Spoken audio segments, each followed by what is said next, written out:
My wife declared I am financially independent now. I don't need you for money anymore. After opening her own bank account, I smiled and said, "That is amazing.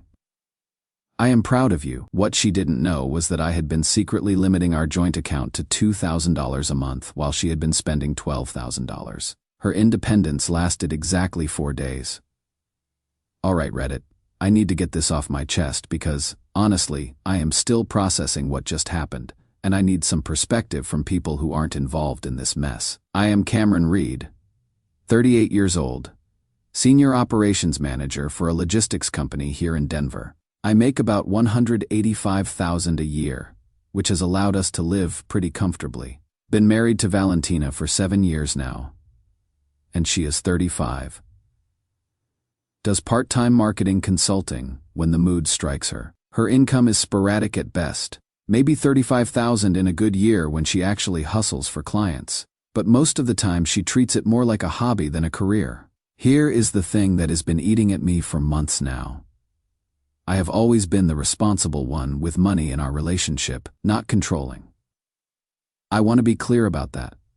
Just practical and forward-thinking. I pay all the bills on time, max out our retirement contributions, keep our credit scores pristine, make sure we have emergency funds. Boring adult stuff that keeps us secure and comfortable. Valentina has always been more of a free spirit when it comes to finances. She likes nice things, and I mean really nice things. We are talking designer handbags that cost more than some people's monthly rent, weekly spa appointments that run $300 a pop, girls' trips to Napa Valley every few months, where she and her friends drop serious cash on wine tastings and luxury accommodations. For years, I never minded any of this. We could afford it comfortably on my salary, and seeing her happy made me happy. I figured if I was working hard and making good money, why shouldn't we enjoy some of the finer things in life? She had full access to our joint checking account, all our credit cards, everything. I never questioned her purchases or made her ask permission. I trusted her to be reasonable.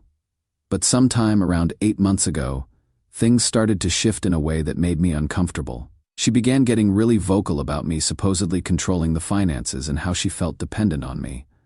This was confusing because she literally had access to everything. But apparently, my suggestions that we start budgeting more aggressively for a house down payment made me some kind of financial dictator in her eyes. Any conversation about money would end with her accusing me of trying to control her or make her feel small. The real breaking point came in February during what I now think of as the Herm-S incident. I came home from work to our house in Highlands Ranch to find Valentina unpacking this gorgeous new handbag, clearly expensive. When I asked about it, she casually mentioned she had spent $3,200 on it, just walked into the boutique, and bought it without any discussion.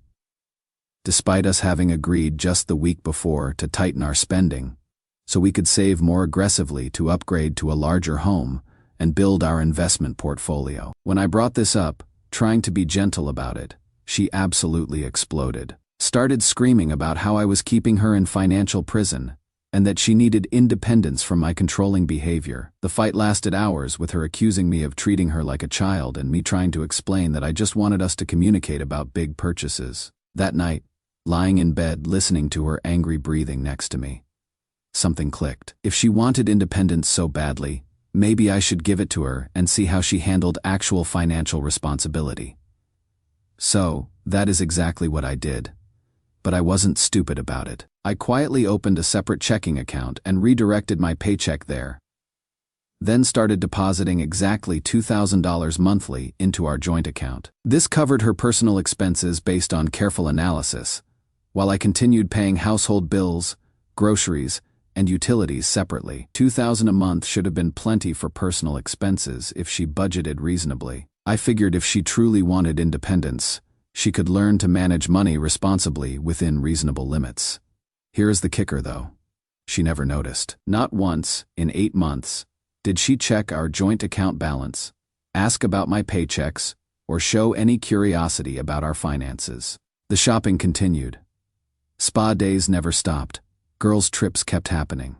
She was burning through the $2,000 plus, clearly dipping into savings to maintain her lifestyle, all while continuing to complain about my financial control.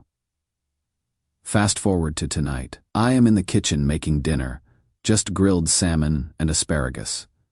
Nothing fancy, when Valentina comes waltzing in from her yoga class with this enormous grin on her face. She is practically glowing with excitement about something, and I can tell she has been building up to make some kind of announcement. "Cameron," she says, dropping her yoga mat and striking this dramatic pose like she is about to deliver life-changing news. "I opened my own bank account today. I am financially independent now. I don't need you for money anymore." The pride in her voice was unmistakable. She looked so incredibly pleased with herself, like she had just solved world hunger or discovered the cure for cancer. She was clearly waiting for some kind of reaction from me, probably expecting me to panic about losing control or get angry about her declaration of independence. Instead, I set down my spatula, turned to face her with what I hope was a genuinely supportive smile, and said, "That is amazing, Val. I am really proud of you. Financial independence is such an important goal, and I think it is wonderful that you are taking charge of your financial future." The confusion that crossed her face was honestly priceless. She had obviously prepared for a fight, armed herself for battle. And here I was, completely supporting her decision. She looked like someone who had wound up for a big pitch only to have the batter step out of the box. She looked so smug walking in here, like she had just played some MasterCard that would put me in my place. Little did she know, I had been playing chess while she was playing checkers, and I was already several moves ahead. Now she is upstairs, supposedly organizing her finances and setting up online banking, and I am down here finishing dinner and wondering if I should mention that the joint account she has been freely spending from has exactly $2,400 left in it, because that is literally all I have been putting in there since February. My separate account, the one she doesn't know exists. Let's just say it has grown quite substantially while she has been declaring her independence with what she thought was unlimited money but was actually just the monthly allowance I had been giving her. I have to admit, part of me is genuinely excited to see how this plays out. For the first time in months, maybe years, I feel like I am not being manipulated or guilt-tripped about money. I feel like I finally have some control back in my own life. Is it wrong that I am actually looking forward to her discovering the reality of her financial situation? Because something tells me this independence she is so proud of is about to get a serious reality check. Edit. Holy crap. This post absolutely blew up while I was making dinner. To answer some of the most common questions I am seeing.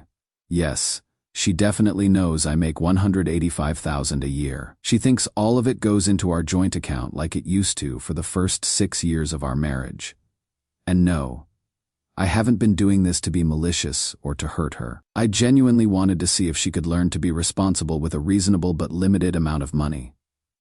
Spoiler alert. She could not. Edit 2.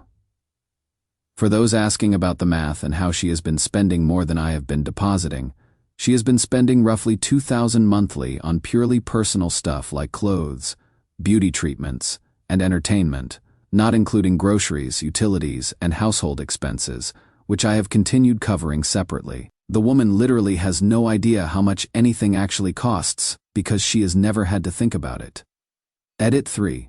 Some people are asking if I feel guilty about this. Honestly, numbers. She demanded independence while remaining completely dependent. That is not independence. That is manipulation wrapped in progressive language. Update 1. Remember me? The guy whose wife declared financial independence while happily spending his money like it was an unlimited resource. Well, buckle up everyone, because this roller coaster just took a turn that I honestly didn't see coming.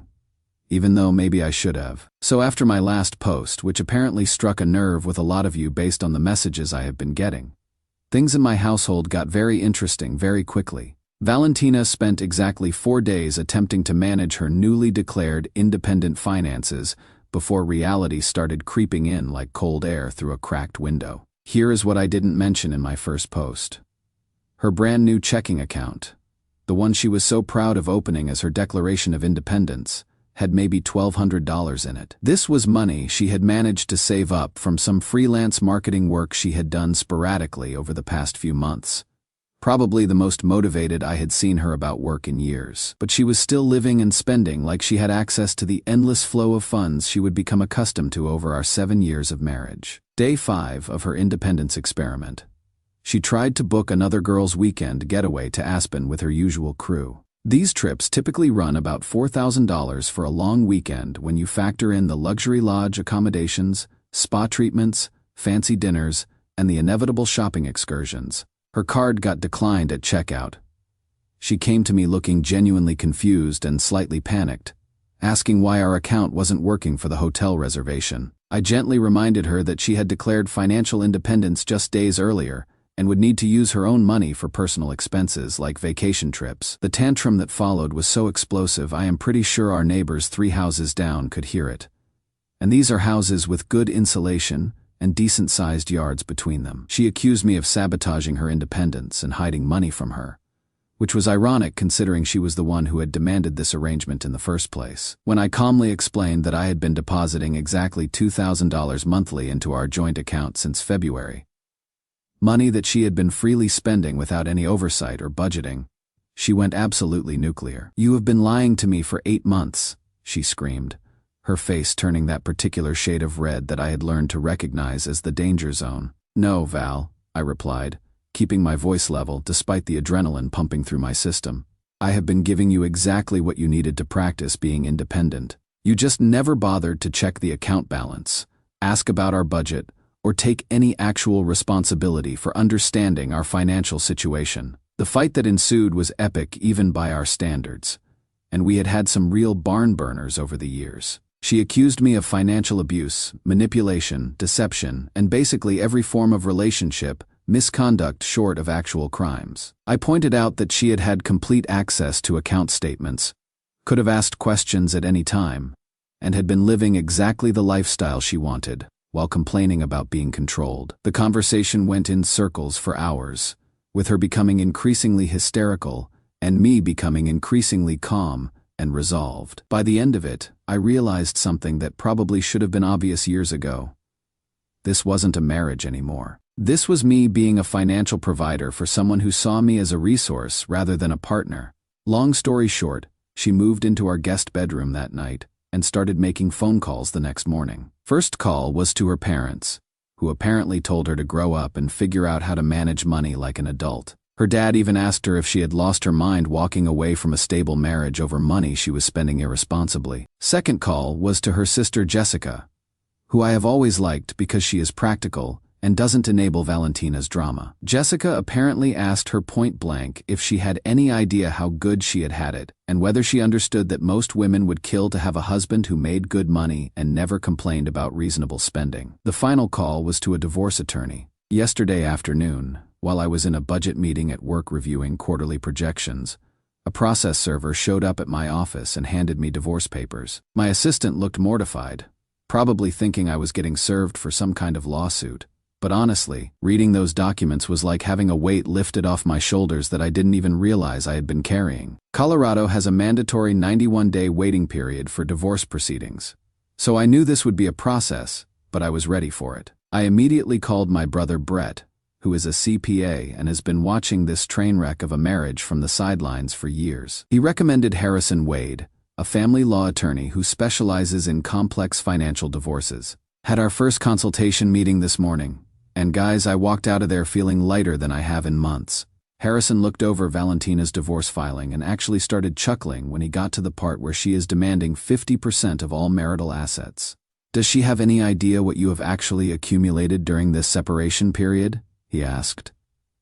Here is the thing that is going to make this discovery process very interesting. In Colorado, both parties have to disclose all financial information during divorce proceedings.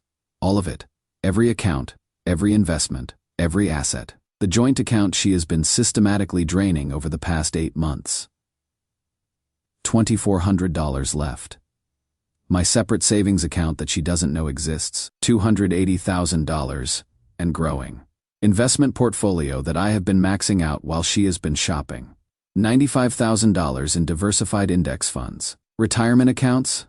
I have been maxing out contributions for 8 months straight while she has been buying handbags. But the absolute best part is going to be her spending records during the mandatory financial disclosure process. Over the next 6 weeks, we exchanged all required financial documentation as part of Colorado's divorce procedures. Harrison subpoenaed all our joint account statements and credit card bills as part of the discovery process. In the 8 months since she started demanding independence while I was quietly testing her with a limited budget, Valentina managed to spend $94,000 of my money. Let me break that down for you: $23,000 on designer clothes and accessories, including that Hermes bag that started this whole mess. $18,000 on spa treatments and beauty services.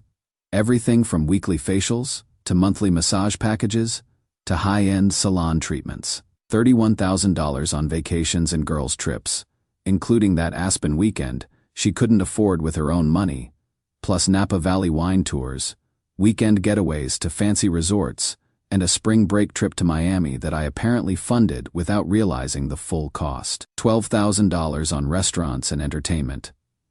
Mostly expensive dinners and club nights with her friends, where she was always picking up the tab to look generous. And another $10,000 in miscellaneous shopping that ranges from home decor to jewelry to impulse purchases she probably forgot about within a week. All of this while crying about being financially controlled and demanding independence. Her lawyer kept asking Harrison about hidden assets during their initial conversation. Madam, they weren't hidden. They just weren't announced with fanfare. I was protecting my financial future while my wife was proving that she couldn't handle money responsibly even with a generous monthly allowance. Harrison says Colorado's laws are pretty clear about financial conduct during marriage. While we were technically still married during this 8-month period, I wasn't hiding assets or engaging in financial misconduct. I was separating our finances after she explicitly demanded independence, and the fact that she continued spending recklessly while claiming to want financial autonomy actually works strongly in my favor. My favorite part of this whole mess: she has been telling everyone who will listen that I am some kind of financial abuser who was controlling her money and keeping her dependent. Her own spending records are going to tell a very different story when they are presented in mediation. Next week, we start the formal mediation process. Harrison thinks this case will be resolved quickly once her attorney sees the actual numbers and realizes they don't have the leverage they thought they had. For the first time in years, I am sleeping through the night without worrying about what financial crisis or emotional drama is going to greet me the next day. Edit. Some of you are asking if I feel bad about the deception involved in this situation. Here is the thing, and I want to be really clear about this. She demanded independence. I gave her a reasonable budget to practice independence with. The fact that she never once checked our account balance, never asked about my paycheck deposits, never bothered to understand our actual financial situation, never took any interest in our budget or financial planning, that is entirely on her. I wasn't hiding anything. I was testing whether she could handle responsibility when given clear boundaries. She failed that test spectacularly. Edit 2. Yes, I absolutely could have communicated better throughout this process. But after years of every single financial conversation ending in accusations, tears, and emotional manipulation, I chose to protect myself quietly instead of continuing to bang my head against that wall. It was the best decision I have ever made for my mental health and financial security. Update 2. The mediation session happened yesterday, after Colorado's mandatory waiting period and financial disclosures were complete. Both legal teams had already reviewed the documentation, so there were no surprises about the numbers. Paige was still pushing for 50% of all marital assets, building a narrative about financial control. Harrison methodically presented our position, walking through the timeline and documented spending patterns. The numbers spoke for themselves: $280,000 I had saved separately during 8 months, which legally was marital property subject to division, versus $94,000 Valentina had spent from our joint account while claiming she wanted independence. Mrs. Reed, Stella said after reviewing everything, I want to make sure you understand the financial picture before we discuss settlement. The spending analysis shows you used substantially more than what was deposited. How do you want to address this? Valentina looked uncomfortable. He should have told me what he was doing. Stella remained neutral. I understand. Mr. Reed, your response? She demanded independence, I said calmly. I provided a reasonable budget while covering household expenses. She had full access to statements, and could have asked questions any time. The mediator encouraged realistic expectations. The numbers were undeniable, and after a recess, Valentina's tone completely changed. Suddenly, she wanted to work on the marriage. Amazing how quickly independence loses appeal when you realize you will pay your own bills. But I am done with this cycle, completely and utterly finished. 7 years of the same pattern. Demand something unreasonable. Throw tantrums when reality intrudes, then try to reconcile when consequences start appearing. I am not doing it anymore. Settlement negotiations are scheduled to start next week, but Harrison thinks we will reach an agreement very quickly, now that the real numbers are on the table and her lawyer understands they have no viable legal arguments. The absolute best part of this entire day happened during the break. Valentina cornered me in the hallway outside the conference room, suddenly desperate and pleading, begging me to think about our marriage and remember all the good times we have had together. I looked at her, this woman I had supported financially and emotionally for 7 years, and said very calmly, "Val, you got exactly what you asked for, financial independence. I sincerely hope you enjoy every minute of it." Sometimes, the kindest thing you can do for someone is let them face the natural consequences of their own choices instead of constantly rescuing them from reality. Final update: the divorce was finalized 2 weeks ago. After Colorado's full statutory waiting period and settlement negotiations, the relief I felt was incredible. Here is how the settlement worked out.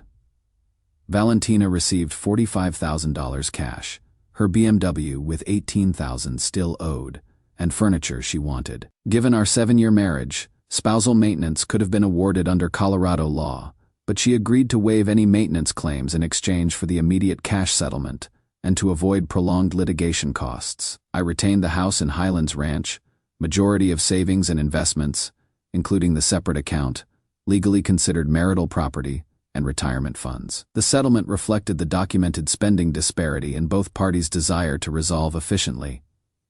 The week after papers were signed, Valentina moved back with her parents in Fort Collins. $45,000 doesn't go far when you are used to spending $12,000 monthly. She has reached out 6 times trying to reconcile. Messages went from angry to desperate to "I have learned my lesson about money." Each time I have politely declined. Some lessons cannot be unlearned, and I am not interested in being anyone's financial safety net again.